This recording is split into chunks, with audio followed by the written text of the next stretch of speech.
Bonsoir à tous, merci d'être au rendez-vous pour une nouvelle édition. Voici les titres de ce vendredi 5 août. La montagne, ça vous gagne. Le Grand Air est en passe de devenir la destination vacances de l'été.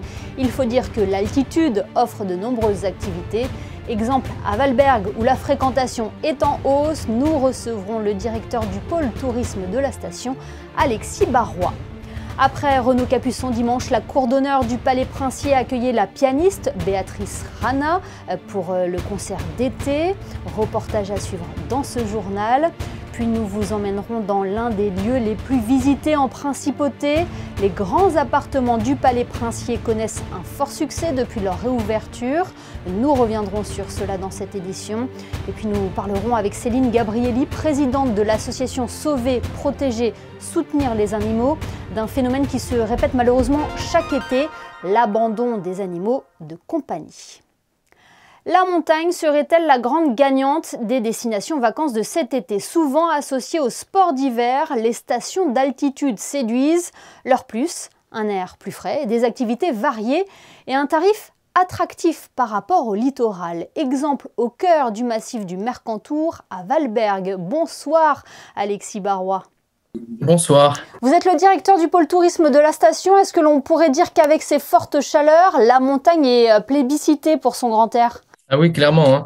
On voit justement que beaucoup de gens montent à Valberg en quête de fraîcheur, puisque on gagne 0,65 degrés de fraîcheur tous les 100 mètres d'altitude. Donc en gros, ici, il fait 10 degrés de moins en moyenne qu'en bas sur le littoral. Et ça a un impact sur la fréquentation par rapport à l'an dernier? Vous voyez une hausse? On avait déjà fait un très bon été l'an dernier et l'année précédente. Donc, on voit justement qu'on continue sur cette lancée et surtout que la saison d'été et la saison estivale s'étalent. C'est-à-dire que le mois de juin a été un très bon mois et on espère aussi que septembre va aussi continuer sur cette lancée. Voilà, en tout cas, et il y a beaucoup de gens aussi qui restent sur des séjours longs. Et que recherchent principalement les visiteurs? L'air frais, j'imagine, hein? Ils recherchent l'air frais, la nature. Et aussi toutes les activités que Valberg offre. On a vraiment un panel d'activités très large, donc ça c'est très apprécié. Et puis tout ce qui est aussi les gros événements, hein. Par exemple là on a Notre-Dame des Neiges avec Station Durable. Le week-end d'après on a les Sérénissimes de l'humour en partenariat avec Monaco Live Productions. Et donc voilà, c'est des événements phares qui font vraiment venir du monde. Précédemment, on a eu Astro Valberg aussi qui a attiré beaucoup de monde. On a eu Rando Gourmande. Voilà, et puis tout un programme d'animation tous les jours très étoffé. C'est pour toutes ces raisons-là qu'on a un beau public en période estivale aussi. Alors vous parliez des activités, elles sont nombreuses à Valberg. C'est une station qui vit aussi bien l'été que l'hiver.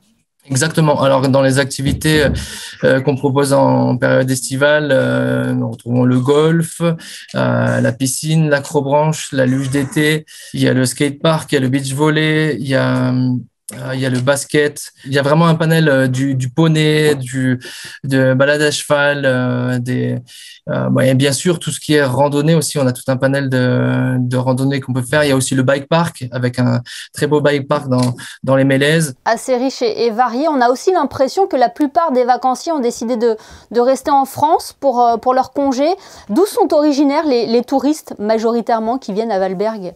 Principalement du littoral, et dans ce littoral-là, j'englobe aussi Monaco. On a une belle clientèle monégasque, et en gros, ça va de Fréjus jusqu'à Menton. Après, on a quand même une clientèle étrangère, notamment belge, anglaise, allemande, autrichienne et un peu italienne. Donc voilà, on va dire aussi qu'on a une clientèle étrangère qui est plus présente justement cet été que l'été précédent. Un dernier rappel, Alexis Barrois, vous parliez tout à l'heure des randonnées. Hier, 2 grimpeurs ont trouvé la mort dans le massif des Écrins dans les Hautes-Alpes. Quels sont les conseils que vous souhaiteriez donner aux personnes qui veulent se lancer dans une ascension? Déjà qu'ils soient bien équipés, il faut être préparé, il faut connaître le terrain à l'avance et du coup bien se renseigner. Eh bien, merci beaucoup pour ces conseils et puis cette bouffée d'air frais depuis Valberg. Merci à vous. Après Renaud Capuçon, la cour d'honneur du Palais Princier a accueilli hier une nouvelle artiste d'exception, la pianiste Béatrice Rana. Le concert affiché complet. Qui est cette virtuose? Et quel compositeur était au programme de cet avant-dernier concert au Palais? La réponse dans ce reportage de Vanessa Dessy.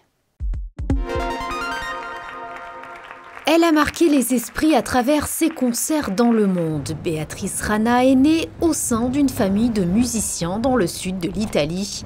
Elle commence le piano à l'âge de 4 ans et sort diplômée précocement à peine 16 ans. Ho iniziato a studiare musica quando ero giovanissima perché i miei genitori sono pianisti e quindi l'approccio al pianoforte è stato molto naturale. È stato, direi, un compagno di viaggio, di giochi e di avventure che poi ho avuto la fortuna insomma, di averlo anche come compagno di lavoro. È sempre un gran piacere tornare a Monaco e l'ultima volta era in realtà prima della pandemia, quindi sono molto contenta di essere qui nuovamente questa sera. È un concerto che io amo tantissimo perché veramente è una di quelle pagine di musica che arrivano direttamente al cuore degli ascoltatori.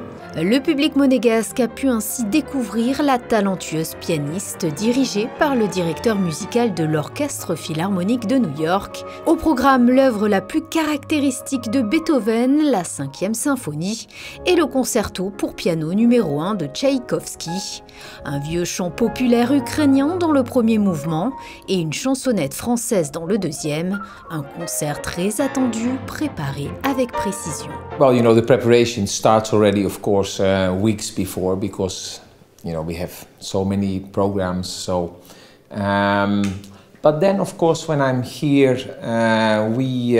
first we go to the auditorium, and we have a nice first read through the music, and then yeah, you know, it's a working process, and it's wonderful to be with them. Oh, Beatrice is fantastic.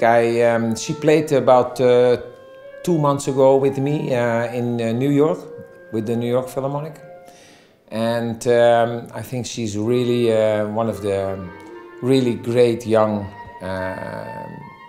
pianists at the moment in the world. Le prochain concert qui clôturera la saison donne rendez-vous au public le dimanche 7 août avec au programme Schumann et Brahms. Restons sur le Rocher, au lieu touristique de la Principauté. Avec la relève de la garde, le Palais Princier est un endroit incontournable pour les visiteurs. Preuve de son succès, les grands appartements connaissent une forte fréquentation, comme a pu le constater Christina Thomel, qui vous propose ce soir une visite guidée des lieux. Partir à la rencontre du Palais Princier et découvrir son histoire riche et pluriséculaire pour mieux connaître les différentes facettes de Monaco, c'est ce que propose cette année le Palais aux nombreux visiteurs de la Principauté. Décors somptueux, fresques étonnantes, les collections de la famille princière et ses appartements sont ici dévoilés pour le plus grand plaisir des visiteurs. Préférée la princesse, la chambre de la princesse. Un peu toutes les pièces et l'architecture surtout. L'architecture, ouais, c'est magnifique. Hein. C'est avec la mythologie grecque, tout ça, c'est vraiment très joli. J'ai préféré la tête. Pourquoi? La tête dorée, elle était trop belle. La première chose, je pense, c'est que c'est de visiter la maison d'un chef d'État et de pouvoir imaginer qu'il est entre ses murs lui aussi. La deuxième, c'est de découvrir l'histoire de Monaco, l'histoire de notre pays. Et la troisième et la grande chose que nous avons à proposer cette année, c'est la découverte des fresques qui a été faite il y a quelques années. Je n'ai jamais visité Monaco et que du coup, je me suis dit pourquoi pas. Et qu'est-ce qui vous plaît ici? Les tableaux, tout, c'est emblématique, quoi. C'est très beau. Alors, est-ce qu'il est déjà arrivé à des groupes de rencontrer le prince, par exemple? Tout à fait, et justement, ça m'est arrivé il n'y a pas très longtemps. J'ai une dame qui me montre une photo de la princesse et qui me dit « Est-ce que j'ai rêvé ?» Et je regarde, je fais « Non, vous n'avez pas rêvé, madame. Elle est chez elle, elle se promène, donc oui, vous pouvez la croiser. Et vous pouvez croiser Monseigneur aussi. Tout à fait, ça arrive qu'il fasse un tour ou dans la cour d'honneur ou pourquoi pas même dans les visites. » Et si vous aussi vous espérez peut-être croiser un jour au détour d'un couloir le prince ou la princesse, eh bien sachez que les visites au Palais Princier sont ouvertes tous les jours de 10h à 18h tout au long du mois d'août et de 10h à 17h pour les mois de septembre et octobre. Dans le reste de l'actualité, Didier Gamerdinger vient d'être nommé ambassadeur de Monaco auprès de l'empereur du Japon. L'information a été publiée aujourd'hui au journal officiel. Didier Gamerdinger avait notamment occupé le poste de ministre des Affaires sociales et de la Santé de 2017 à 2022. Autre nomination, celle de Philippe Oringo, le président du comité monégasque antidopage, a été nommé ambassadeur près le Saint-Siège. Il prendra ses fonctions à compter du 1er septembre prochain. Une idée sortie à présent avec l'exposition proposée à l'Espace 22. Le showroom situé boulevard d'Italie accueille jusqu'au 26 août l'artiste Verchi. 21st Century Hieroglyphs, c'est le nom de cette exposition qui rassemble des toiles représentant des émojis. Un langage visuel et commun capable de connecter les êtres partout sur la planète comme le confie l'artiste. Un chiffre maintenant, plus de 11 000, c'est le nombre d'animaux recueillis par la SPA en France depuis le 1er mai dernier. Les refuges sont surchargés face à ce pic d'abandon qui malheureusement a lieu à chaque saison estivale. Pour en parler ce soir, nous sommes avec la présidente de l'association Sauver, Protéger, Soutenir les animaux. Bonsoir Céline Gabrielli. Bonsoir. C'est un phénomène tristement habituel. Chaque été, avec les départs en vacances, les abandons se multiplient. C'est un constat que vous faites également ? Depuis le Covid, malheureusement, ça s'est multiplié parce que les gens étaient chez eux pendant le Covid et ont fait beaucoup d'adoptions parce qu'ils étaient seuls et faisaient beaucoup de télétravail. Et aujourd'hui, on a eu cette année déjà beaucoup d'abandons du fait que les gens ont repris le travail et donc les animaux se comportent plus de la même manière quand vous êtes à la maison tous les jours et puis que c'est plus le cas par la suite. Et en plus, les vacances. Donc ces pauvres animaux ont la double peine en ce moment. Il y a aussi beaucoup de gens qui ne prennent pas leurs responsabilités et qui croient que faire des bébés, c'est chouette pour leurs animaux. Le problème, c'est que derrière, les adoptions ne se font pas forcément dans le meilleur cadre. Les gens, ils abandonnent leurs animaux aussi sans qu'ils soient stérilisés. Et ça, c'est un réel problème aussi parce qu'on se retrouve, nous les associations, submergés entre les abandons d'animaux adultes, plus les chatons qui vont être ramassés notamment aussi dans les poubelles. Et on est toujours en recherche de personnes aussi qui nous donnent un petit coup de main pour notamment prendre les animaux en famille d'accueil. C'est ce que j'allais vous dire. Comment vous faites pour prendre en charge tous les animaux abandonnés ? Mais on n'y arrive pas, mais c'est malheureux, mais même les refuges sont full. Ils sont obligés de refuser. Donc nous, les associations comme la nôtre, on fonctionne vraiment avec des familles d'accueil.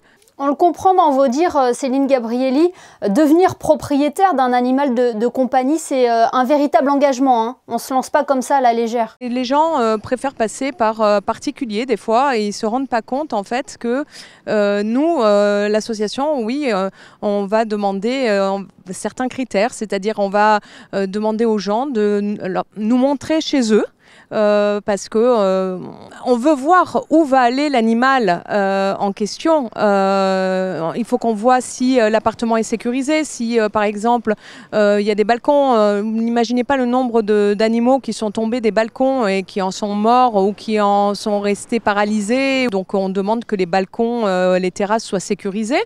Donc on fait en sorte que les personnes prennent aussi la responsabilité de se dire je veux un animal, mais oui d'accord, vous avez eu d'autres animaux, on le conçoit, vous savez vous occuper d'un animal, mais il faut quand même des fois remplir certaines règles pour s'assurer de la survie de son animal, hein, malheureusement. Hein.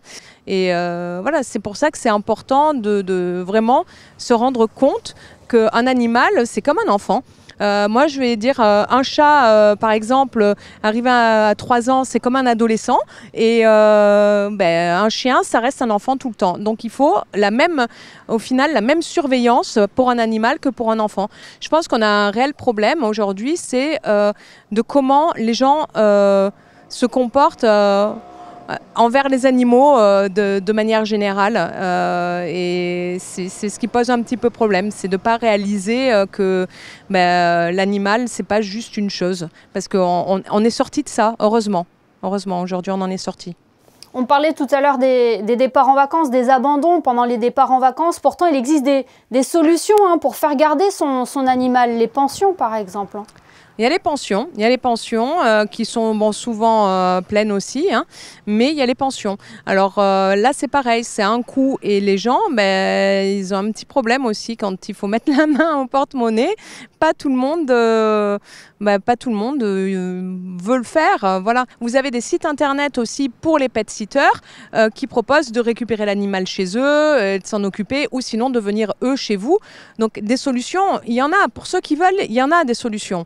Après, c'est des solutions de facilité et c'est là-dessus qu'on se bat un petit peu au quotidien, même beaucoup. Et on en revient donc à la responsabilité de l'engagement lorsque l'on a un animal de compagnie. Vous savez, le problème, c'est aussi que certains animaux, c'est comme les enfants. J'en reviens encore à faire un comparatif qui plaira peut-être pas à certains, mais malheureusement, c'est quand même égal un petit peu à ça. C'est-à-dire que les enfants, ils ont leur caractère. Il y en a, ils vont pas faire tout comme on veut. Ils vont faire des bêtises. Les animaux, c'est pareil. Oui, et il y a des gens. L'animal reste un membre de la famille. Il est considéré comme tel quand on a un animal de compagnie. Mais normalement, oui. Normalement, pour moi, oui. Mais bon, ça fait des bêtises comme un enfant et il faut en avoir conscience et c'est pas parce que l'animal a fait une bêtise que ça y est, il faut s'en débarrasser. On n'abandonne pas un animal parce que finalement ça ne convient pas. Voilà, et parce que vous n'allez pas abandonner vos enfants parce que finalement il vous répond ou parce qu'il veut pas faire ce que vous lui demandez de faire. Quand on prend un engagement, il faut se dire que c'est le même engagement. Voilà, c'est tout. Eh bien, merci beaucoup Céline Gabrielli. Merci et je vous dis, je fais un petit appel pour les personnes qui souhaitent nous aider dans notre combat. On a aussi besoin de personnes qui voudraient nous aider à faire les déplacements entre les vétérinaires et les familles d'accueil. Un petit coup de main, c'est avec grand plaisir et physique et financier. On est preneur parce que malheureusement, on n'est pas beaucoup aidé par l'extérieur. Et le message est passé. Merci infiniment Céline Gabrielli. On rappelle que vous êtes la présidente de l'association Sauver, Protéger, Soutenir les animaux. Merci à vous. Merci beaucoup.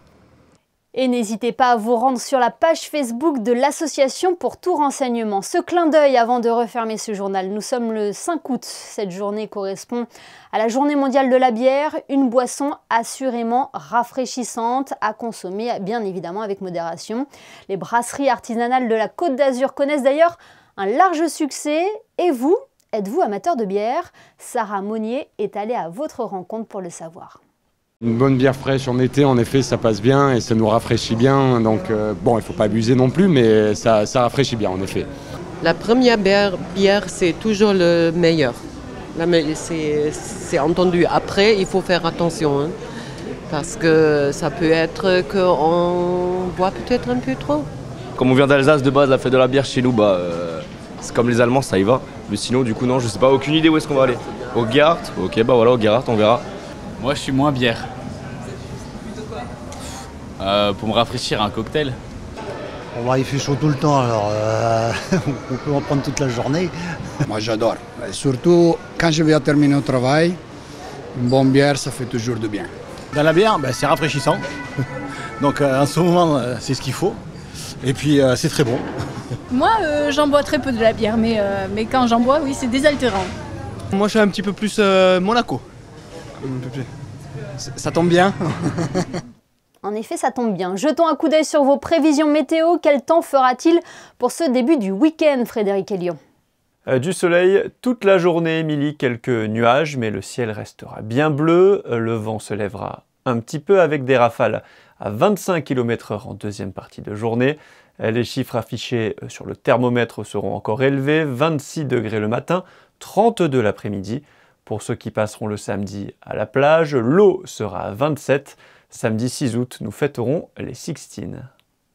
Merci Frédéric et merci à vous de nous être fidèles chaque soir sur Monaco Info. On se quitte avec les photos de Stéphane Dana qui a assisté à la reprise de l'AS Monaco Football Féminin, club qui a pour entraîneur un ancien de la maison rouge et blanche, Laurent Banide. Nous y reviendrons d'ailleurs dans notre édition de demain. Très belle soirée à tous sur Monaco Info.